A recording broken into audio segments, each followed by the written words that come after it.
Guys, good morning. Ito yung order niya. Tatlong items lang guys. Ayan.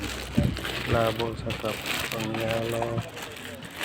Saka straw. Ayan. Ayan yung pila na guys. Ayan guys. Plastic.